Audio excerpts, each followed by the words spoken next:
아, 아. 자, 우리 기도하고 시작하겠습니다.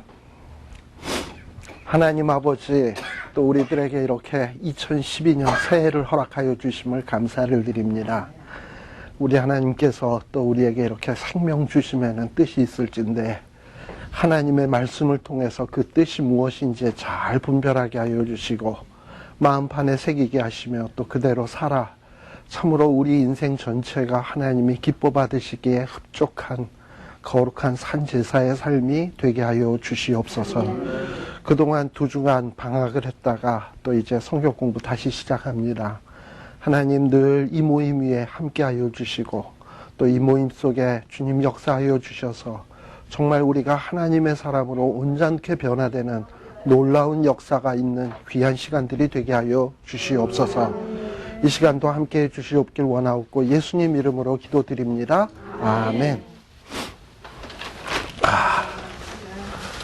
자,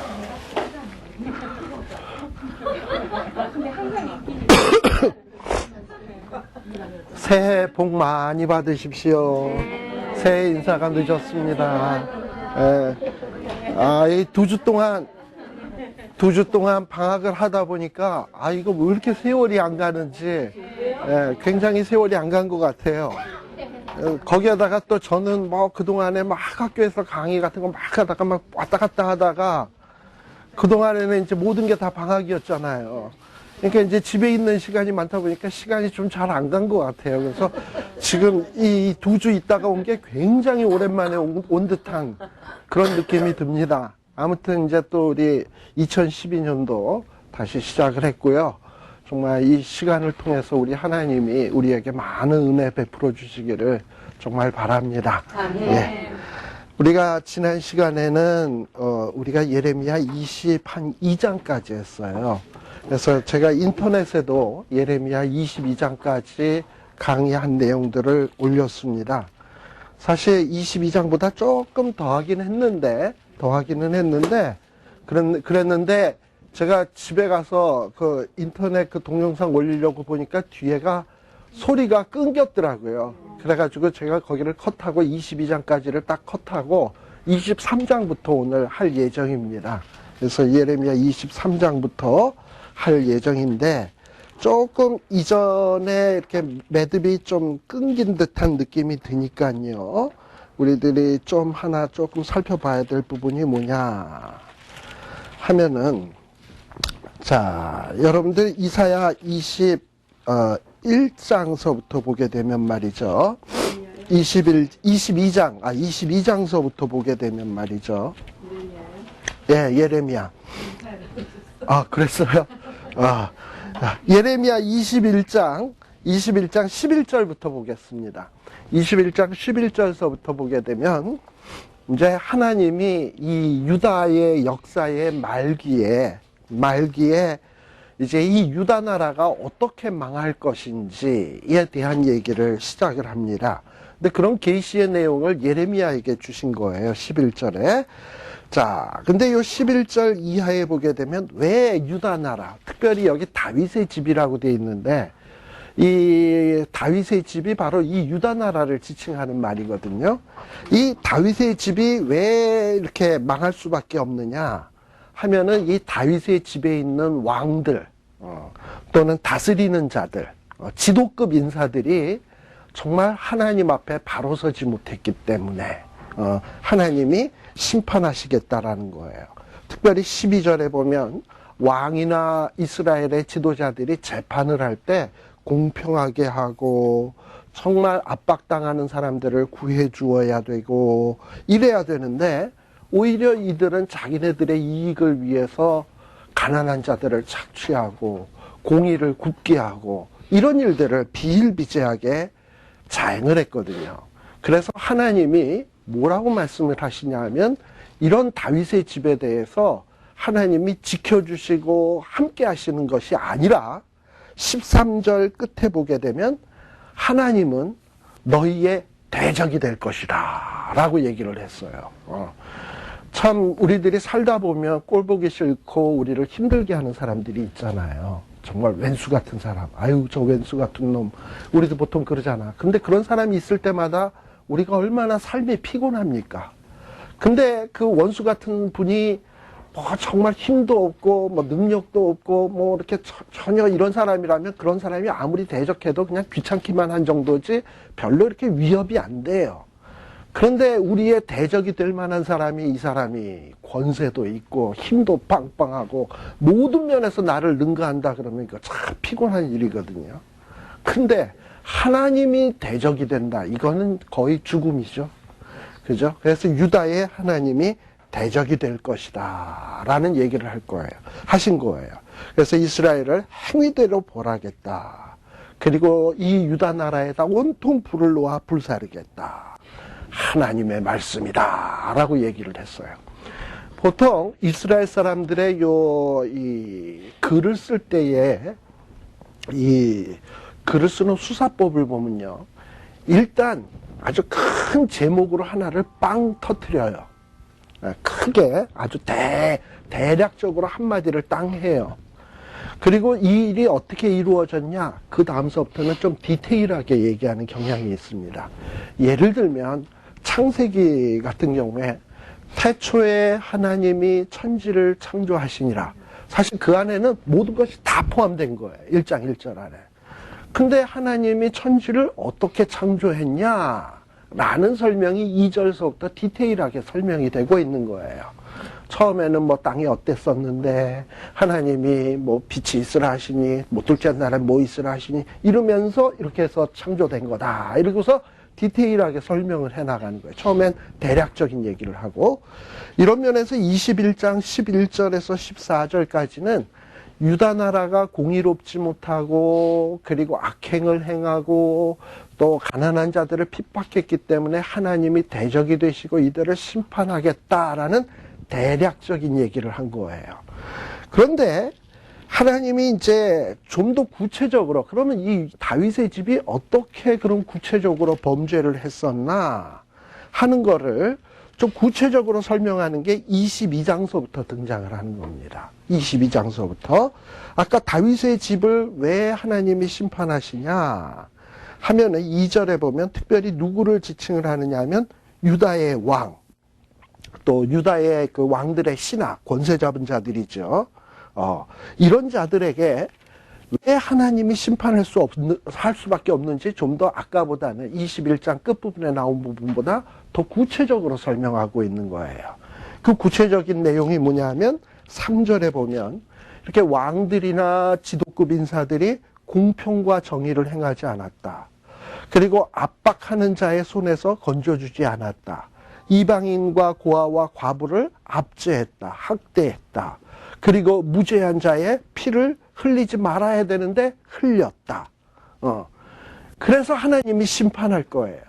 그런데 만일에 이제라도 정신을 차리고 이런 일들을 제대로 준행하면, 다시금 너희들이 회개하고 하나님이 마땅히 행해라고 하는 것들을 행하면은 하나님이 이 성전 문 안에 자유롭게 들락날락거릴 수 있도록 회복시켜 주시겠다라는 거예요. 그러나 듣지 않으면 하나님이 황무하게 하겠다라고 얘기하는 거예요. 어떻게 황무히 할 것인가? 아까보다도 좀 더 구체적이죠. 구체적인 게 뭐냐 하면은 6절에 보면 길르앗, 레바논, 이거 참 좋은 땅들이거든요. 근데 이런 좋은 땅들을 거민이 없는 성들로 만들겠다. 아주 폐허화시키겠다는 거죠. 어떻게? 7절에 보면 파멸하는 자를 준비시키겠다. 이게 누구냐 하면 바로 느부갓네살 왕이죠. 바벨론 왕. 그래가지고 이 유다 나라를 아주 쑥대밭을 만들 겁니다. 자, 그러면 이 왕들 가운데서 좀 더 구체적으로 또 얘기가 들어가는 거예요. 어떤 왕들이 어떤 잘못을 했길래. 그래서 이 10절서부터 보면은 왕들이 누가 나오냐면 살룸은 누구냐 하면 요시야가 죽고 난 뒤에 첫 번째로 왕이 된 자, 여호와 아스라고도 얘기하고 살룸이라고도 얘기를 해요. 근데 이 살룸은 공평을 행하지 아니하고 그리고 고아나 과부나 빈핍한 자들을 돌아보지 않았기 때문에 하나님이 어떤 저주를 내리실 거냐 하면은 애굽으로 잡혀가게 될 것이다. 그리고 애굽에서 고국으로 돌아오지 못하게 될 것이다.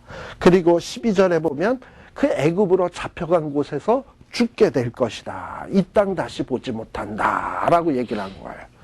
또 그 이후에 왕이 되는 여호야김은 어떻게 되느냐? 여호야김은 어떻게 정말 다윗의 집을 이렇게 범죄로 얼룩지게 했냐 하면 13절에 보면 불의로 집을 세웠다. 불공평으로 다락방을 지었다. 그래서 가뜩이나 애굽에 조공 바치느라고 힘들었다 그랬잖아요. 그런데도 불구하고 백성들에게 세금 뜯어다가 자기 집 짓는 데만 정신에 팔렸던 사람이야. 그리고 일꾼들을 강제로 징용해 놓고선 월급도 주지 않았어요. 이런 못된 짓을 했어요. 그래서 하나님이 이 여호야김도 심판하겠다라는 얘기예요. 또 쭉 내려가서 24절에 보면 여호야김 다음엔 또 누가 왕이 되느냐 하면 여호야긴이 왕이 되는데, 이 여호야긴도 처음에는 하나님이 오른손에 인장 반지처럼 귀하게 여겼지만 하나님 앞에 공의를 행하지 아니하고 정말 힘없는 자들을 돌아보지 아니했으면 결국 이 고니야도 어떻게 되느냐? 인장 반지를 빼버리듯이 하나님이 빼버리겠다. 그래가지고 이 고니야를 어떻게 할 것이냐? 26절에 보면 내가 태어나지 아니한, 다시 말하면 타국, 고향 땅이 아닌 곳으로 하나님이 쫓아내겠다. 그리고 거기에서 죽을 거다. 너가 돌아오지 못한다. 라는 얘기를 하고 있는 겁니다. 자, 그러니 22장은 전체적으로 무슨 얘기냐면 다윗의 집의 왕들이 아까 21장 끝부분에는 제너럴하게 이 다윗의 집이 범죄했기 때문에 하나님이 심판하겠다는 얘기를 했는데, 22장에서는 다윗의 집 가운데 특별히 왕들이 어떤 잘못을 했고 그들이 어떤 심판을 받을 것인가를 얘기를 한 겁니다. 근데 23장에는 또 누가 나오느냐 하면 왕들이 아닌, 우리가 보통 그리스도 혹은 메시아 하면은 그 뜻이 뭔지 아세요? 그리스도는 헬라어의 발음이고요. 메시아는 히브리식 발음입니다. 근데 뜻은 다 똑같은 뜻이에요. 기름 부음 받은 자라는 뜻이에요. 근데 보통 우리가 구약시대에 기름을 붓는 자들은 세 종류의 사람이 있습니다. 첫째는 왕, 둘째는 제사장, 셋째는 선지자. 그러니까 보통 이 세 계층의 사람들에게 기름을 붓게 돼 있어요. 근데 아까 22장에는 왕에 대해서 얘기했죠. 기름 부음을 받은 왕이 정말 하나님의 종으로서 백성들을 잘 보살펴야 되는데 그렇지 못했다는 얘기예요. 자, 그러면 유다 나라의 또 다른 기름 부음을 받은 선지자들은 어떤가? 제사장들은 어떤가? 하는 얘기를 23장에서 하고 있는 거예요.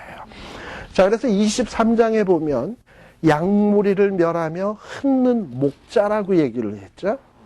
보통 우리가 목자 하면은 제사장이나 선지자를 지칭하는 말이에요. 왜냐하면 그들은 말씀을 맡아서 백성들에게 말씀으로 잘 양육해야 될 책임이 있는 사람들이거든. 그런데 지금 유다 나라의 제사장, 선지자, 제사장이나 선지자들이 이런 어떤 말씀을 먹이는 목자로서의 역할을 해야 되는데, 이 유다 말기의 제사장들이나 목자들이 과연 백성들을 진심으로 사랑을 가지고 충성스럽게 하나님의 말씀을 잘 먹였느냐? 그렇지 않았어요. 제가 지난번에도 이야기했습니다만 제사장들은 그저 성전 안에서 제물 팔아먹고 또 성전 그 화폐 이렇게 바꾸면서 이익을 남기는 데만 혈안이 돼 있지, 백성들의 신앙이 건전하게 건강하게 잘 자라는 일에는 눈꼽만치도 관심이 없는 거야. 그러니 예레미야나 하나님이 보실 때 이 이스라엘의 목자들은 어떤 자들이냐?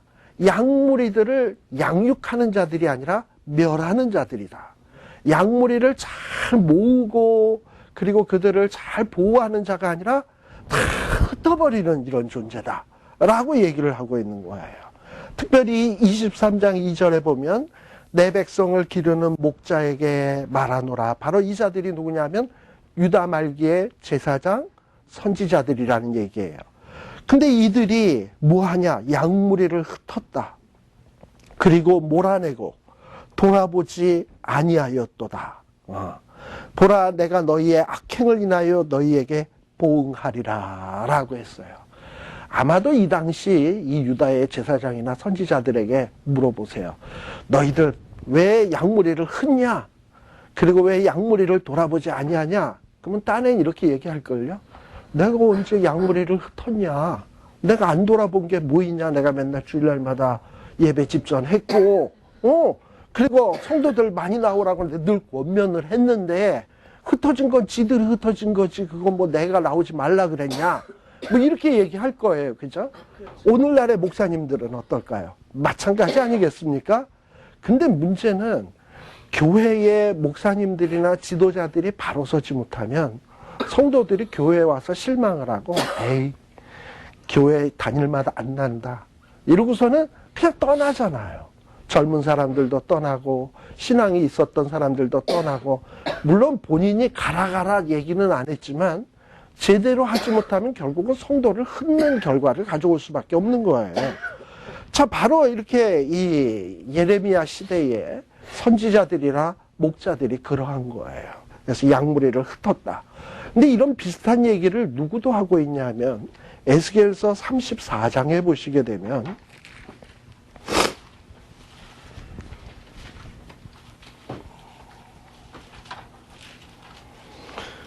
에스겔서 34장은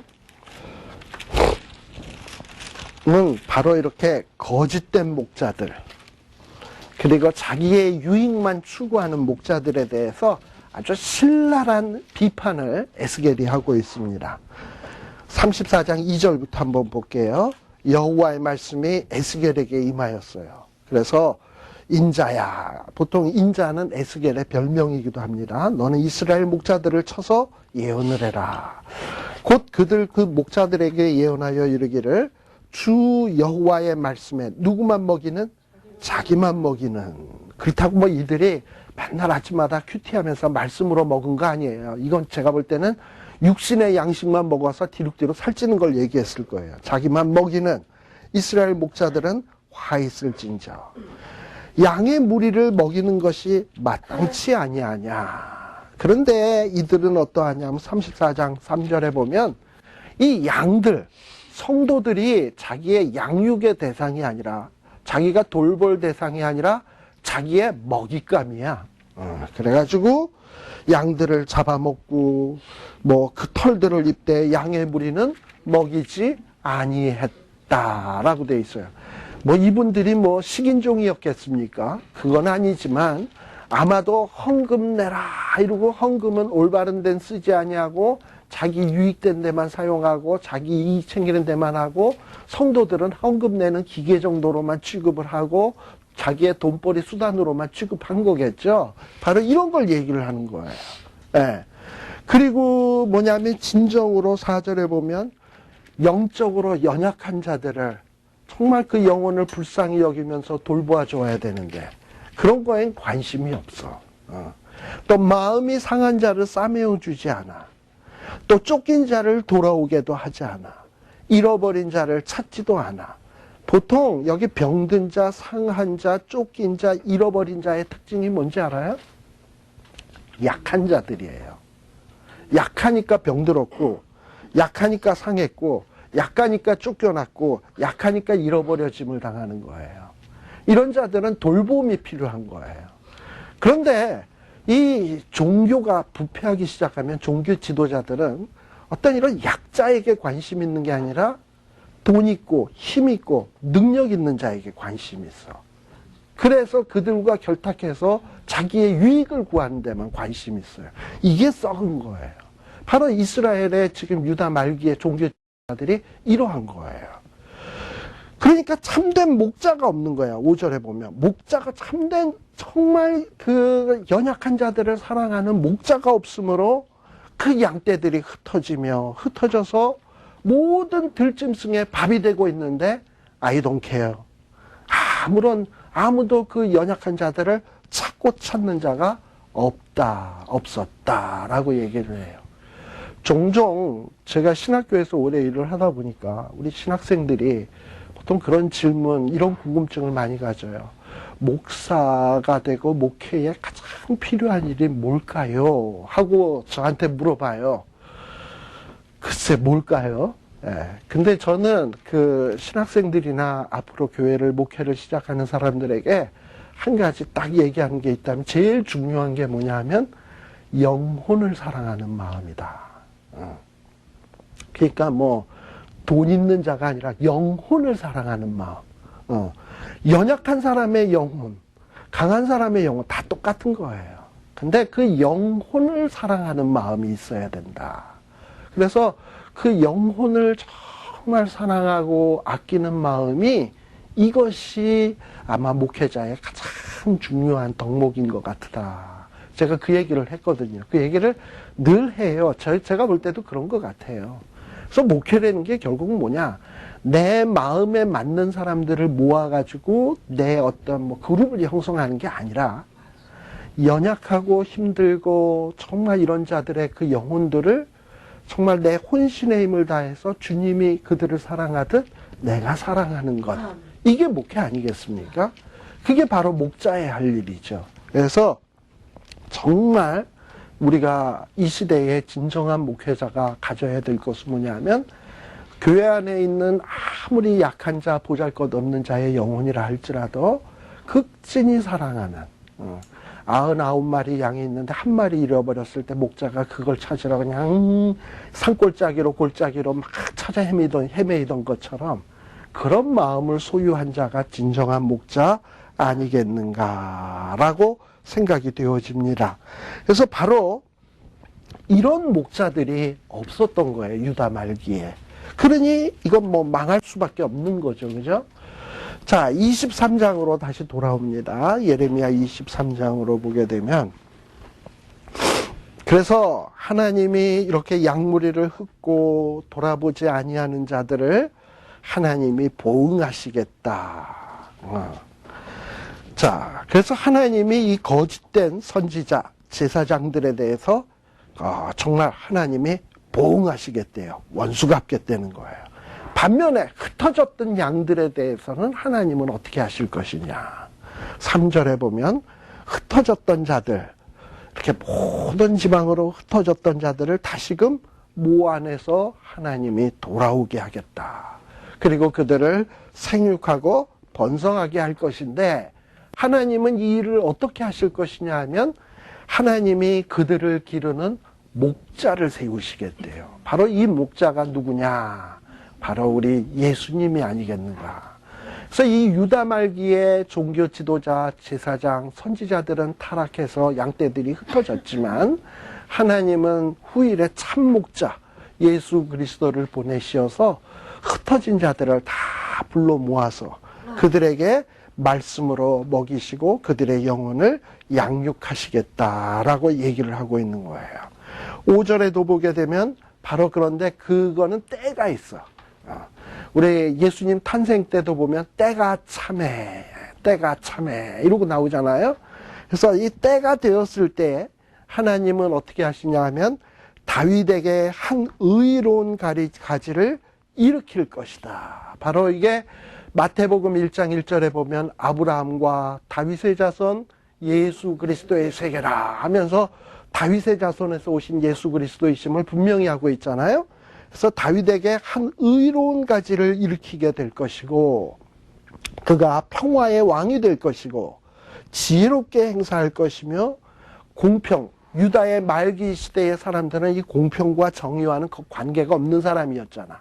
그러나 우리 예수님은 어떠하냐 하면 공평과 정의를 행할 것이며 그의 날에는 유다는 구원을 얻겠고 이스라엘은 평안히 거하실 것이며 그 이름은 여호와 우리의 의라 일컬음을 받을 것이라 라고 말씀을 해주고 있어요.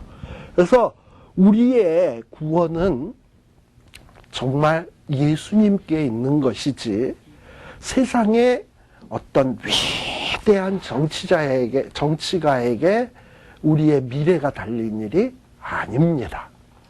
내년도에 이 미국의 대통령 선거가 있고요. 또 올해입니까? 올해네. 그리고 또 올해 또 한국에는 또 국회의원 선거며 대통령 선거가 한국에도 있습니다. 아주 그러니까 어떻게 보면 참 중요한 해죠. 2012년도. 그리고 또 일설에 의하면 뭐 마야 달력으로는 2012년이 마야 달력의 끝이라며.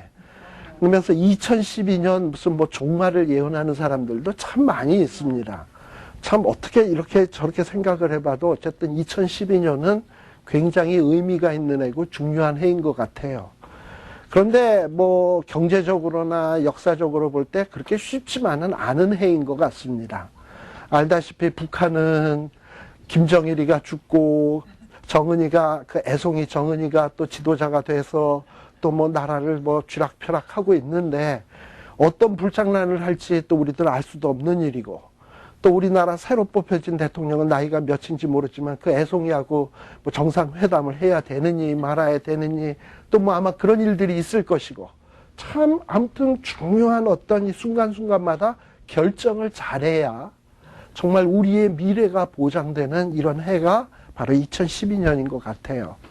그런데 과연 대통령을 잘 뽑으면 국회의원을 잘 뽑으면 나라가 잘 될까요? 아니거든요. 그래서 정말 우리를 기르시는 목자는 바로 우리 예수님인 것을 우리들이 꼭 기억을 해야 될 필요가 있어요. 사실 과거에 이스라엘 백성들이 이 왕을 달라고 했을 때 사무엘 시대죠. 우리 사사기에 보면 나오는 얘기인데 이스라엘 장로들이 다 사무엘 앞에 와가지고 우리는 맨날 이렇게 가난하고 못 살고 있는데 열방들을 보니까 잘 먹고 잘 사는데 우리에게도 저렇게 열방처럼 잘 살기 위해서는 우리에게 왕이 있어야 되겠다. 왕 달라 그런 거예요. 참 근데 사실 이스라엘에는 왕이 없냐? 있잖아요. 하나님이 왕이시고 예수 그리스도가 왕이신 건데 우린 그딴 왕 필요 없다. 우리는 나라를 전쟁해서 정말 무술 잘하고 전쟁을 잘하는 그런 왕이 필요하고 경제적으로 잘 부강하게 먹여 살리는 왕이 필요하다. 그러니까 열방과 같이 그 훌륭한 왕들이 필요하다. 이로써 왕 달라 그랬어요. 그랬더니 하나님이 뭐라 그랬죠? 그래? 그렇게 왕이 좋아? 그럼 너희에게 왕 줄게 해서 왕을 주신 거예요. 그런데 그렇게 해서 처음으로 주신 왕이 누구냐면 사울 왕인 거 아시죠? 이 사울 왕은 대단한 왕이었어요. 얼굴은 준수했다라고 되어 있습니다. 그리고 키는 사람의 어떤 어깨 위에 하나 더 크다 그랬어요. 그럼 뭐 요즘에는 무슨 뭐 이런 왕감 하면은 머리가 좋고 정책을 잘 결정을 하고 이런 사람이어야 되겠지만 그 당시엔 덩치 크고 전쟁 잘하고 이런 사람이 최고거든. 근데 바로 사울이 그런 사람이야. 키 크지, 얼굴 잘생겼지. 거기에다가 사울 왕 초기에 왕 될 때 모습을 보면 이 사울은 굉장히 효심도 많았던 사람이에요. 정말 어느 하나 빠질 데가 없이 훌륭한 사람을 왕감으로 세운 거예요. 거기에다 겸손하기까지 했어요. 행구 사이에 숨기도 했어요. 이렇게 겸손하지, 잘생겼지, 가문 좋지, 쌈 잘하지, 뭐 정말 손색이 없는 사람을 왕을 세웠는데 시간 지나 보니 우리 그런 경험 많이 했잖아요. 대통령 선거 때마다 이번에 요 대통령 뽑으면 뭔가를 잘 극복해내고 잘 되겠지. 4년 지나 보니 몇 년 지나 보니 그놈이더라 라는 얘기를 우리들이 늘상 하는 얘기 아닙니까? 해 아래 새가 없어요. 의인은 없나니 하나도 없어요. 인간 왕 세워서 우리에게 도움될 거라고는 하나도 없습니다. 언제 우리에게 비로소 회복이 있냐? 하나님이 우리를 불쌍히 여기셔서 우리에게 기르시는 목자를 세울 때, 그 목자의 지도함을 받을 때 우리에게 소망이 있는 거예요. 바로 5절, 6절이 바로 그런 얘기를 하고 있는 겁니다. 그 다음에 7절에 보게 되면 또 무슨 얘기냐?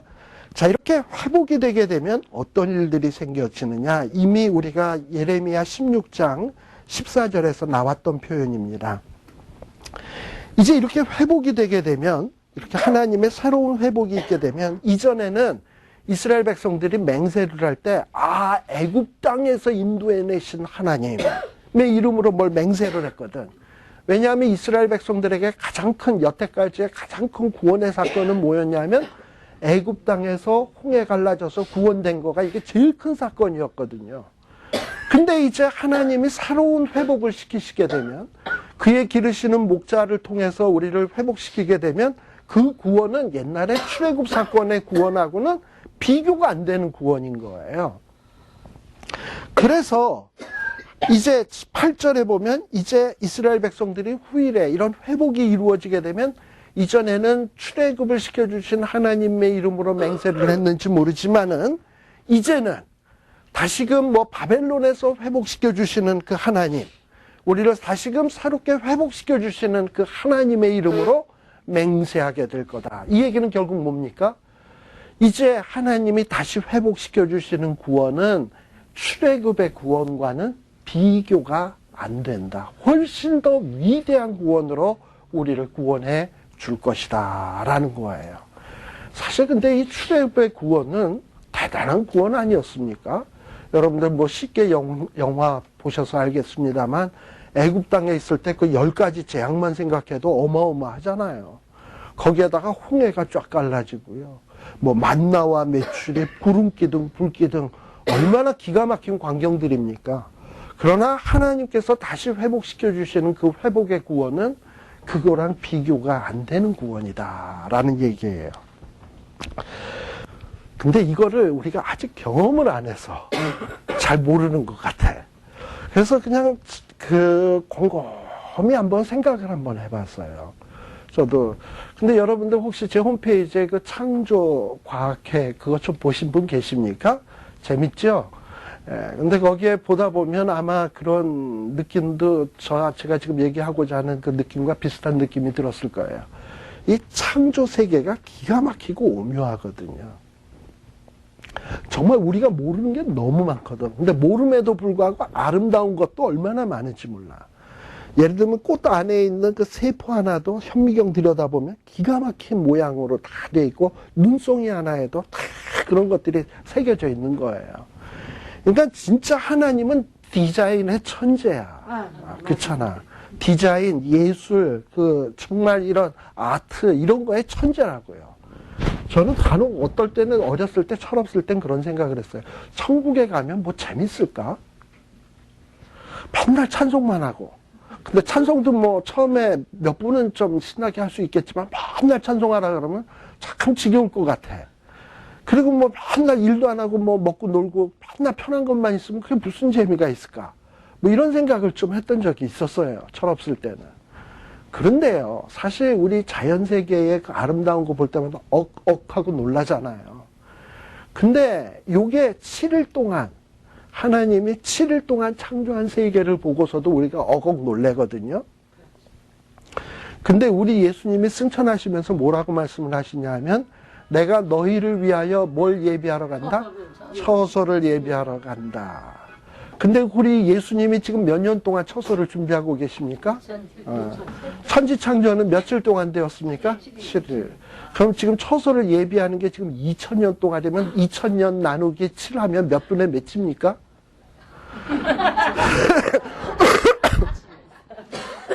아시겠습니까? 제가 뭔 얘기를 하려는지? 하나님이 지금 우리를 위해서 준비하고 계시는 세계는 지금 우리가 이 세계만 보고서도 우리가 어걱하고 놀라는데 정말 가히 사람의 말로는 이루 형용할 수 없는 것으로 준비하고 계시는 하나님이에요. 그곳으로 우리를 인도하실 거예요. 네. 그러니 지금은 출애굽의 구원이 더 커 보이고 나도 뭐 좀 하다못해 이 황해 바다에도 좀 갈라지는 거 봤으면 산타모니카 비치에 가면 바다가 한번 쫙 갈라졌으면 뭐 이런 걸 보면 예수 잘 믿을 것 같은데 근데 과연 그게 갈라진다고 잘 믿을까? 그리고 그게 뭐 대단할까? 근데 나중에 천국 가서 보면 우리가 받은 구원이 이렇게 엄청난 거였어? 내가 이렇게 정말 존귀한 존재야? 내가 이렇게 하나님 앞에 사랑을 받은 사람이야? 생각을 하면서 그걸 느끼면서 느끼는 그 순간에는 진짜 그 출애굽 때 받았던 이스라엘의 구원은 이 비교가 안 되는 거야, 이거는.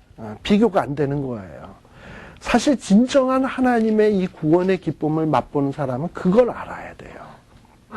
그걸 알아야 정말 사도 바울처럼 내가 현재 당하는 고난은 장차올 영광과 좋게 비교할 수 없도다 하고 이렇게 갈 수 있는 거예요. 그게 보여야 돼. 근데 조금 보일 듯 말 듯 한 것 같아요, 이제는.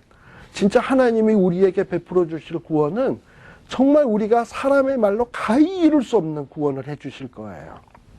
바로 그래서 이스라엘 백성들이 지금 예레미야는 그것을 알길래 출애굽 사건 그거 별거 아니다. 하나님이 이루어 주실 구원은 이건 정말 비교가 안 되는 거다. 지금 그렇게 얘기를 하고 있는 거예요. 자, 그리고 이런 어떤 하나님의 말씀을 받다 보니까는 막 그냥 이 예레미야가 막 뼈가 떨려. 막 취한 사람 같아. 이 여호와 거룩한 말씀을 인함이라 라고 얘기를 했어요. 제가 아마 이 예레미야서를 시작하면서 예레미야의 그 위치에 대해서 좀 말씀을 드렸어요. 예레미야는 단순한 한 개인이 아니라 하나님 앞에 설 때는 백성을 대표하는 자요, 백성 앞에 설 때는 하나님을 대리하는 자라고 얘기했죠.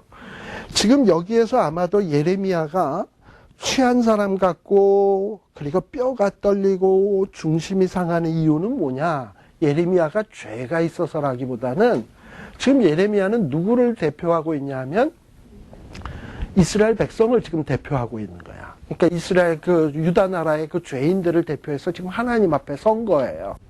근데 이 죄인으로서 하나님을 대표해서 하나님 앞에 섰는데 하나님의 말씀이 지금 무슨 말씀이 선포돼요? 거룩한 말씀. 근데 본인은 누구를 지금 대표하고 있어? 죄인. 죄인인 인간이 거룩한 하나님 앞에 서면 어떤 현상이 나타나냐?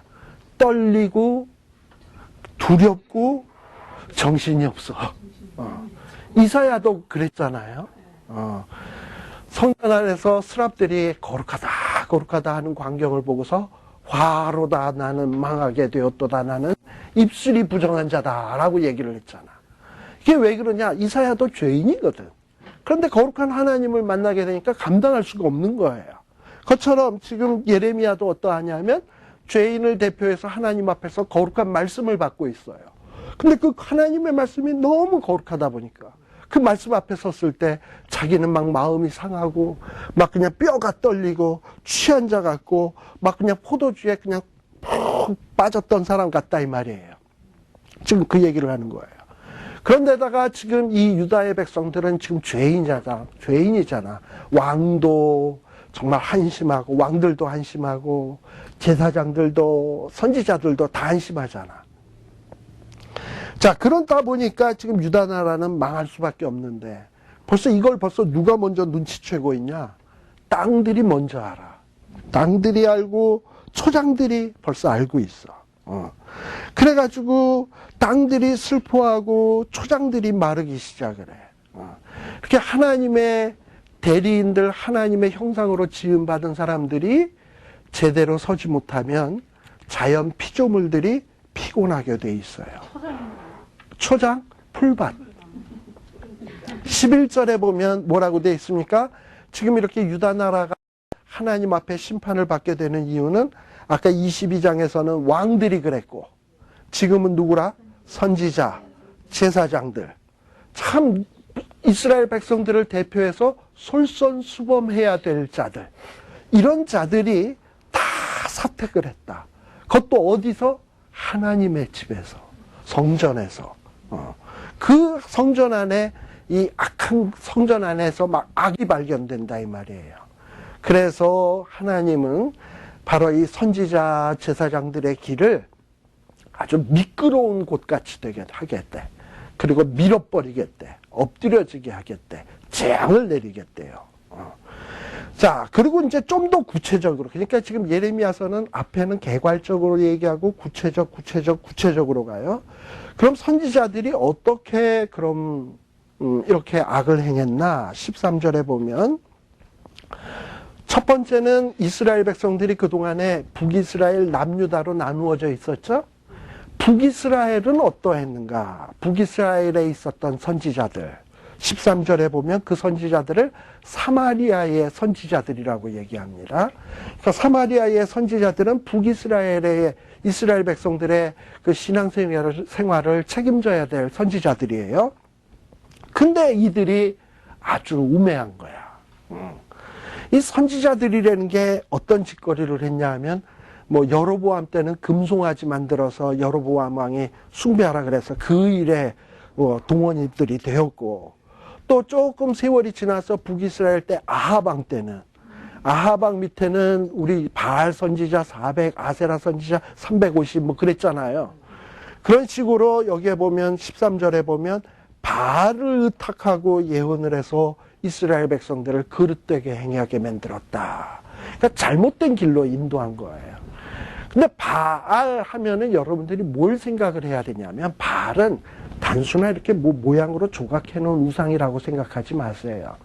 이 바알 우상의 최고의 본질은 뭐냐면 풍요예요. 풍요. 곡식을 주고 비를 주고 식물을 나게 하고 하는 신인 거예요.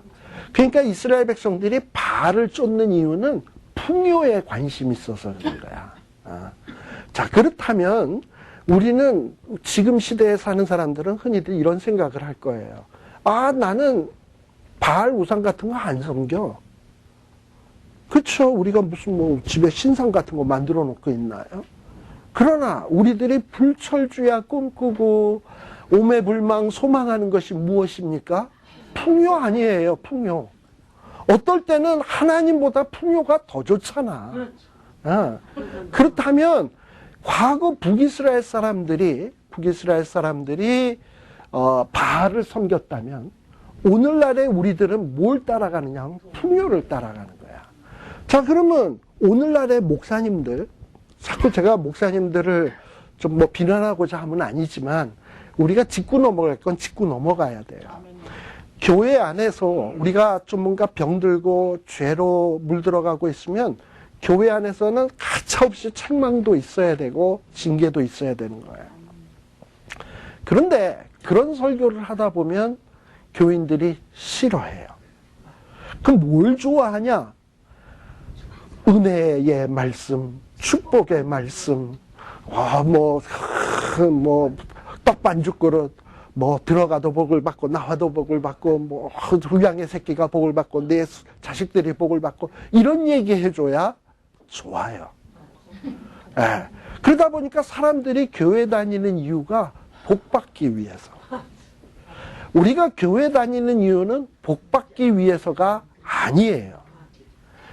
교회를 다니면서 뭘 알아야 되냐? 하나님이 누구인가? 나는 누구인가? 하나님이 왜 나를 이 땅에 보내셨는가? 나를 구원하셨는가? 그 이유를 알아야 돼요. 그리고 내게 주신 사명이 무엇인가? 왜 나에게 남은 인생을 허락하고 계시는가? 그렇다면 내가 남은 인생 동안 뭘 할 것인가? 어떻게 할 것인가? 왜 해야 되는가? 이런 걸 끊임없이 가르쳐서 교회가 복을 가르치는 게 아니라 이런 걸 끊임없이 가르쳐서 하나님의 사람들이 남은 인생을 하나님의 사람으로 온전히 살도록 만드는 데 교회가 필요한 거예요. 그러니까 교회 다니는 거는 복 받으러 다니는 게 아니에요. 복은 우리가 받으려고 해서 받는 게 아니라 복은 따라와야 받는 거야. 그러니까 먼저 그의 나라, 그의 의, 내 사명, 하나님이 기뻐하시는 일, 하나님이 원하시는 일, 이 일에다가 내가 올인을 하다 보면 하나님이 필요한 복을 이렇게 몰아줘야지. 그래야 이게 복 받는 인생이지, 복 받으려고 막 그걸 쫓아다니다 보면 딱 뭐랑 똑같으냐? 무지개랑 똑같아요. 무지개 잡으러 한번 가보세요. 저만치가 있고 저만치가 있고 저만치가 있어요. 예. 그러나 내가 열심히 달려갈 길을 달리다 보면 하나님이 아름다운 것들이 내 뒤로 줄줄줄줄줄 따라오게 하신다니까. 예. 그래서 참 저는 이런 게 뭔지 몰랐어요, 사실은. 지금 이게 뭔지. 예전에 우리 아버님이 저보고 늘 하는 얘기가 뭐냐면, 야, 너는 일평생 살면서 돈이나 어떤 복이나 이런 거를 쫓아다니지 마라. 그거는 따라오게 만들어라. 그게 뭔 얘기인지 참 세상에 그게 미쳤다고 따라옵니까? 그게 지금 쫓아가도 안 오는 마당인데, 그렇잖아요. 그게 무슨 소린지를 몰랐어요, 진짜. 근데 저도 지금 50이 이제 훌쩍 넘어서고 이러다 보니까는 야, 진짜 살다 보니까 진짜 그 말이 맞는 것 같아. 그냥 하나님의 일을 하다 보면 하나님이 기가 막힌 방법으로 이 모양 저 모양으로 모아주시고 일이 해결되게 하시고 내가 그 일에 고민을 안 해도 하나님이 알아서 해결을 해 주시는 거예요. 오늘도 제 철학 나오면서 차 안에서 좀 골치 아픈 일이 하나 있었거든요. 뭔가 우리가 무슨 플러밍 일을 누가 좀 도와줘야 되는데 이 양반이 돈은 받고 일은 안 해주는 거야. 그러니까 제 차는 막 속상해 있고 저는 그냥 차 타고 오면서 걱정할 거 없다고 다 알아서 해주실 거라고.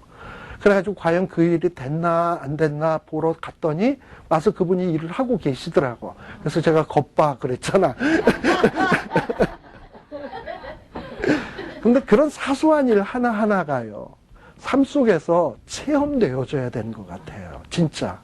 그래서 그냥 저는 늘 그런 마음을 먹으려고 그래요. 내가 그냥 성경 공부 가르치는 일. 기도할 때도 그래요. 하나님, 나 골치 아픈 일 같은 거는 신경 안 쓰게 해주시고, 성경 보는데도 골치 아픈데, 어떨 때는 이거 막 제대로 연구를 하려고 그러고 따지고 이러려면 골치 아픈데, 여기에만 좀 골치 아프게 해주시고, 다른 일을 그냥 알아서 좀 해결해 주십시오. 하는 생각을 해요. 근데 바로 그러다 보니까 뭔가 제 삶 속에서 이렇게 문제들을 해결해 주는 것을 발견을 해요. 그리고 그런 거 발견을 하다 보니까 예전에 저희 아버님이 얘기하신 게 바로 이런 걸 얘기하는 거구나. 그런 생각이 들어지더라고요. 그래서 여기에 보면 근데 이 사마리아 북이스라엘 선지자들은 뭐냐 하면 바알을 자꾸 의탁하게 만들어. 이스라엘 백성들에게 풍요, 물질적인 축복 이런 것만 가리키지 사명이 무엇인지 하나님이 왜 가나안 땅을 주셨는지 또 솔로몬 때 그 타락으로 인해서 왜 북이스라엘을 나누어서 열지파들한테는 큰 세력을 주셨는지 그 이유에 대해서 막 선지자들이 가르치고 올바른 길로 인도해야 되는데 그런 관심이 없어. 풍요, 번영, 뭐 부자 되는 거 이런 거에만 관심을 가리키는 게 바알 숭배나 다를 바가 없는 거예요. 결국 이스라엘 백성들 타락할 밖에.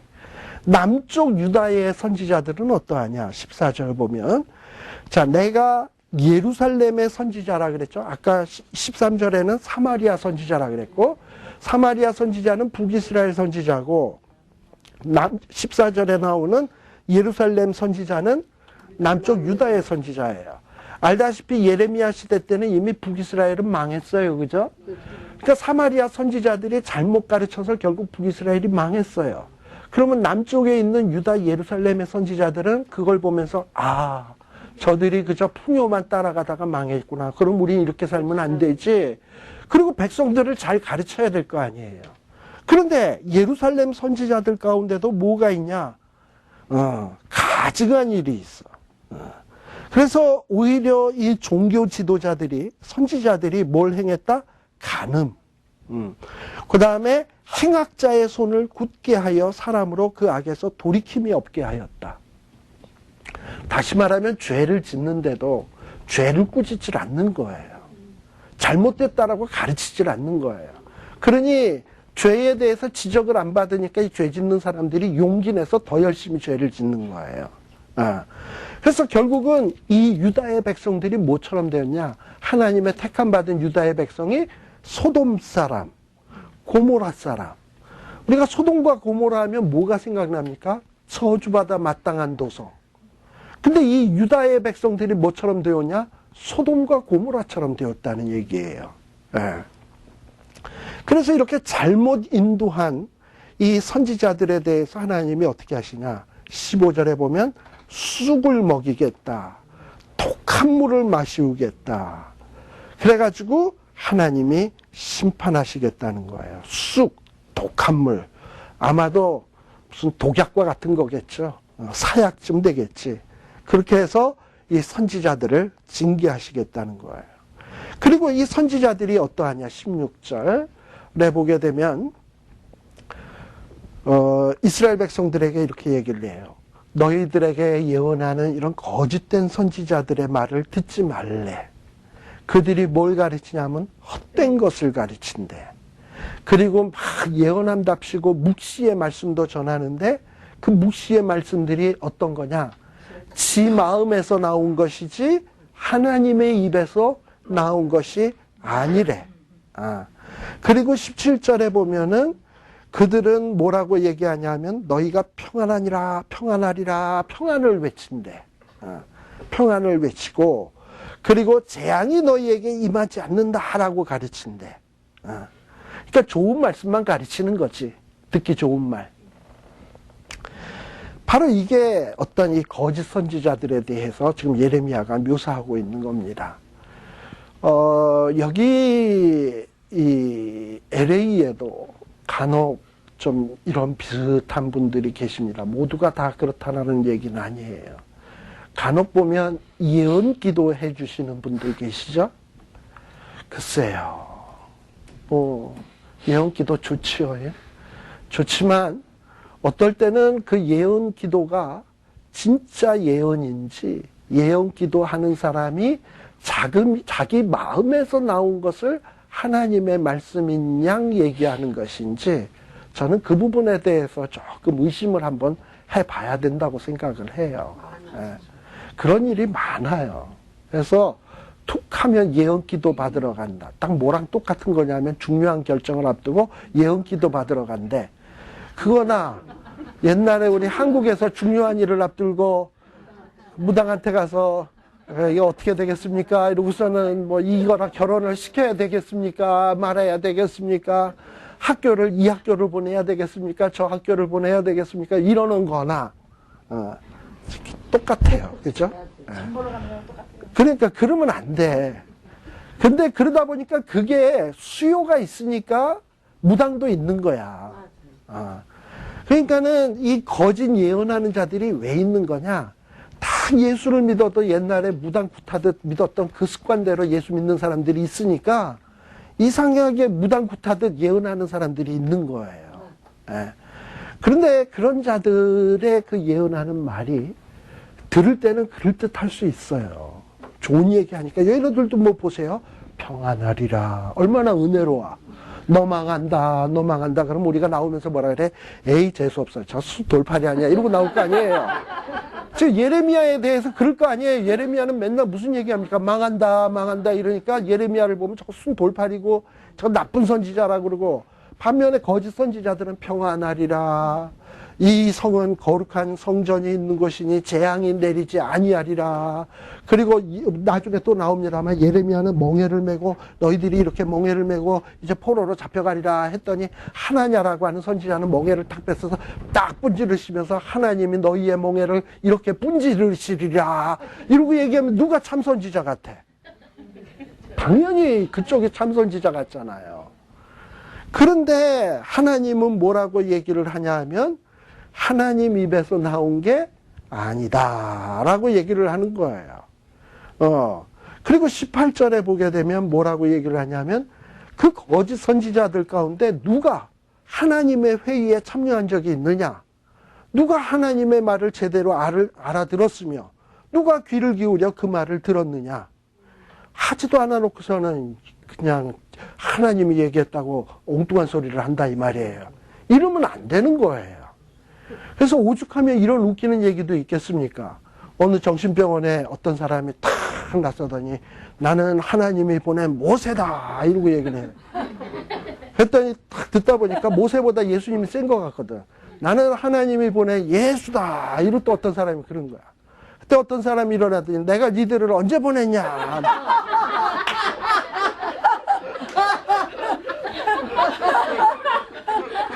아시잖아요. 네. 웃긴다니까요. 그러니까 오늘날의 거짓 선지자들이 뭐라 그러냐면 나는 하나님이 보낸 선지자다. 그리고 하나님이 말씀 주셨다 이랬는데 나중에 하나님이 하늘에서 보시고 내가 니들을 언제 보냈냐 이럴 거야. 그러니까 우리에게 가장 중요한 하나님의 말씀은 가장 믿을 만한 하나님의 말씀은 제 말도 아닙니다. 어떤 목사님의 개인적인 말들도 아니고 가장 확실한 것이 있다면 성경 말씀이에요. 그래서 성경 말씀을 그냥 사별하게 있는 그대로 성경 말씀에 뭘 얘기를 하려고 하는 것인가 여기에다가 귀를 기울이려고 노력을 하셔야 돼. 그게 하나님의 말씀인 거예요.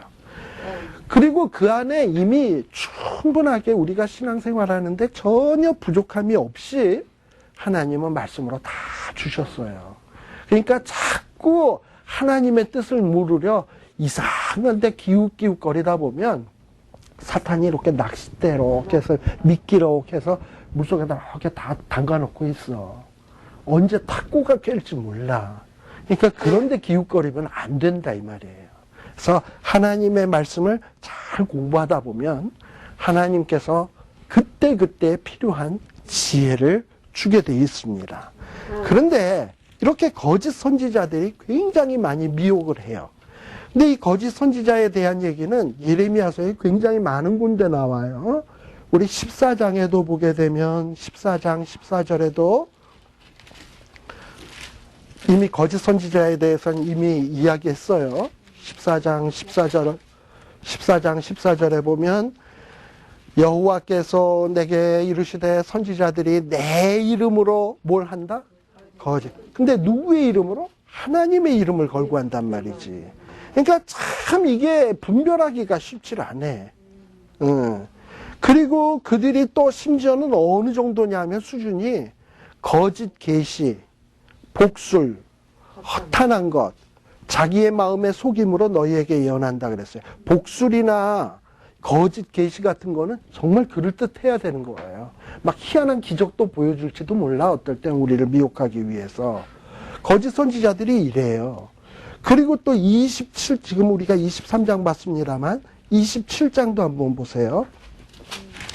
27장 14절부터 보게 되면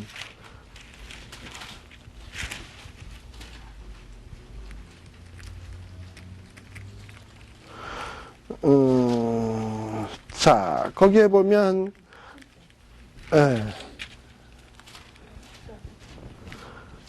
자, 저기 9절부터 봅시다. 27장 9절에 보게 되면, 너희는 너희 선지자나 너희 복술이나 너희 꿈꾸는 자나 너희 술사나 너희 요술객이 너희에게 이르기를 너희가 바벨론 왕을 섬기자 아니하리라 하여도 듣지 말라. 그들은 너희에게 뭘 예언한다? 거짓을 예언한다. 이러고선 거짓을 예언한다라는 거예요. 자, 그리고 18절에 보게 되면 27장 18절에 보면 만일이 그들이 선지자이고 여호와의 말씀이 그들에게 있다면 뭘 해야 되냐? 그들이 여호와의 지배와 유다 왕의 지배와 예루살렘에 남아있는 기후가 바벨론에 옮겨가지 않도록 만군의 여호와께 구하여야 할 것이니라. 참된 선지자라면 이스라엘 백성들에게 평안과 복만 얘기할 게 아니라 잘못한 것이 있으면 꾸짖고 그리고 하나님 앞에 그 죄에 대해서 간구하면서 회개하도록 그리고 이 유다의 그 지금 망해져 가려고 하는 그 나라의 운명을 불쌍히 여겨달라고 무릎 꿇고 기도하는 기도의 운동이 있어야 이게 참 선지자지. 그저 백성들에게 복, 평안함으로 해서 적당한 복수를 이용해서 미혹해 한다고 이게 참 선지자가 아니라는 거예요. 예. 근데 이렇게 이 유다 말기에는 거짓 선지자들이 많이 있었습니다. 이게 뭐냐 하면 점점 망할 때가 가까워질수록 주님이 재림이 가까워질수록 사탄은 어떻게 해서든지 정말 알곡과 같은 성도들을 타락시키기 위해서 같은 수단을 다 쓸 거예요. 그래서 아마 이 교회가 타락해가는 모습 어떻게 보면 망할 날이 멀지 않았구나. 주님 오실 날이 멀지 않았구나. 이런 거를 우리들이 좀 느끼셔야 될 겁니다. 그리고 과연 우리가 무엇을 힘써야 될 것인지 생각을 해야 돼요. 특히 우리 장로교의 큰 맹점 가운데 하나가 뭐냐 하면은 예수를 믿으면 구원받지. 그리고 그 구원은 취소되거나 변경되지 않습니다. 교리적으로 맞는 얘기예요. 또 사실이기도 하고요. 근데 그게 너무 지나치게 강조되다 보니까 우리는 구원받았어. 그거에 너무 그렇게 강조되다 보니까 어떤 죄의 문제에 대해서 두려움이 별로 없어. 예. 그러니까 그게 조금 문제라는 얘기예요. 제가 볼 땐 좀 우리 칼빈주의의 약점이 있다면 그런 부분이 아닌가 싶어요. 우리가 구원받았다라는 건 분명한 사실 맞습니다. 그러나 구원받은 이후에도 우리가 죄를 짓잖아요. 근데 이 죄라고 하는 놈은 그렇게 만만한 놈은 아니거든요. 죄의 싹은 사실 사망이잖아요. 물론 이제 예수 믿음으로 말미암아서 사망에서 구원받은 것은 또 죽지는 않지만, 그러나 죄가 계속 끊임없이 내 안에 머물러 있으면 참 심각한 징계들이 따라올 수밖에 없어요. 심판은 아닙니다. 징계예요. 근데 그 징계에 대한 두려움이 좀 있어야 되는데, 그런 것들에 대한 게 너무 우리 장로교 교회 안에서는 약화되어 있는 게 사실입니다. 그러다 보니까 교회 목사님들도 그런 부분에 대해서는 별로 잘 안 가르치려고 그래. 왜냐하면 듣기 싫거든, 그런 건. 그렇지만 해야 될 건 해야 된다, 이 말이에요. 근데 그러다 보니까 이 백성들에게 자꾸 평안만 외치고 하나님의 징계에 대해서 안 가르치면 그것도 잘하는 건 아니에요. 근데 이 거짓 선지자들은 뭐냐? 평안만 외치는 거야. 17절에 보면 평안. 그리고 재앙 아니만다. 그리고 내가 하나님이 보낸 선지자다. 이러면서 그럴듯하게 얘기를 한다, 이 말이에요. 오늘날의 장로교 목사님들도 얼마나 프라우드가 대단합니까? 우리는 성경대로 믿는 사람, 오직 성경, 우리는 하나님의 종, 정통, 장자교단, 이러고서 대단하게 그렇지만은, 실제 우리 장로교 성도들의 모든 성도들의 삶이나 지도자들의 삶이 그렇게 본받을 만하냐? 그건 또 아닌 것 같거든. 그래서 여기에 보면 선지자들이 재앙 아니만다, 평안하다. 그런데 21절에 보면 이 선지자들은 내가 보내지 아니하였어도 다름질하며, 부지런하기도 또 대단히 부지런한가 봐. 말해주지도 않았는데도 예언하고. 그리고 백성들을 올바로 인도하지 못한단 말이죠. 22절에 보면 만일 이들이 진짜 하나님의 뜻이 뭔지 알았다라면, 하나님의 회의에 참석해서 하나님의 뜻이 뭔지를 제대로 알았다라면 이스라엘 백성들에게 이러고 있으면 안 돼. 돌이키게 만드는 일에 힘을 써야지. 그래야지 이렇게 그냥 건성건성할 수 없다, 이 말이에요. 또 이렇게 거짓 예언하는 자들은 어떠하냐? 25절에 보면 내 이름으로 거짓을 예언하는 선지자들의 말에 보면 몽사를 얻었다. 몽사를 얻었다. 꿈 갖고 자꾸 하나님의 예언 얘기하는데, 물론 하나님이 꿈으로 예언 줄 수 있어요. 저희 있다고 믿어요. 그러나 꿈이 결코 성경을 앞설 수는 없습니다. 명심하세요. 그리고 하나님의 어떤 계시를 특별하게 주실 수 있어요. 환상으로나 뭐로나. 그러나 그것이 절대 하나님의 말씀을 능가하거나 앞설 수 없습니다. 자, 28절이 바로 그 얘기를 하는 거예요. 나 여호와가 분명히 말한다. 몽사를 얻은 선지자는 몽사를 말해라. 맨날 꿈꾸고 꿈 갖고 하나님의 계시라고 말하는 사람은 그렇게 살아라 이거야. 그러나 반대로 내 말을 받은 자는 성실함으로 내 말을 말할 것이라. 이게 뭐냐면 하나님의 말씀, 성경 말씀을 받은 사람은 이 말씀을 잘 연구해서 하나님의 말씀을 전파해야 돼. 이 말씀을 있는 그대로. 그러면서 뭐에 얘기를 하느냐면 겨와 미를 어찌 비교하느냐. 즉 이 얘기는 꿈으로 받은 계시와 하나님의 말씀 계시와는 비교가 안 되는 거예요. 근데 우리는 간혹 어떤 게 더 신령해 보입니까? 교회 강단에서 목사님이 말씀만 맨날 원고지에다 써갖고 와서 이렇게 돋보기 끼고 그것도 참 어제도 그냥 똑같은 톤으로 이렇게 얘기를 하면 옳습니다 이러고서 주무시고, 그런데 기도하더니 갑자기 막 박언하더니 그 다음에 하나님이 내게 계시를 주셨다 이러고서 뭐라고 막 얘기를 하면 귀가 번쩍 뜨입니까? 보통 이쪽이 더 신령해 보이거든. 근데 아니야. 성경은 뭐라 그러냐면 겨와 밀은 비교할 수가 없어요. 몽사, 하나님의 말씀 비교가 안 되는 거예요. 자, 그래서 하나님의 말씀은 어떤 말씀이냐? 우리가 유명한 구절이죠. 29절에 보면 하나님의 말씀은 불같은 말씀이에요. 반석을 쳐서 부서뜨리는 방망이에요. 사실 이 말씀은요, 우리가 볼 때는 굉장히 고리타분하고 답답해 보이지만 하나님이 천지만물을 말씀으로 창조했어요. 심판도 하나님의 말씀 한마디로 심판되기 시작하는, 말씀에서 다 시작이 되는 거예요. 말씀은 대단한 위력이 있는 겁니다. 그래서 불 같다, 방망이 같다.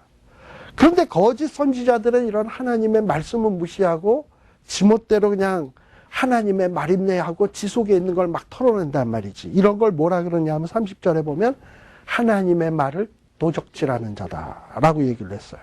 하나님은 얘기도 안 했는데 하나님의 이름을 걸고서 막 얘기를 한단 말이지. 도적질이지. 예. 그리고 하나님이 이렇게 혀를 놀려 그가 말씀하셨다 하는 선지자들을 내가 치겠다. 보내지 않았다.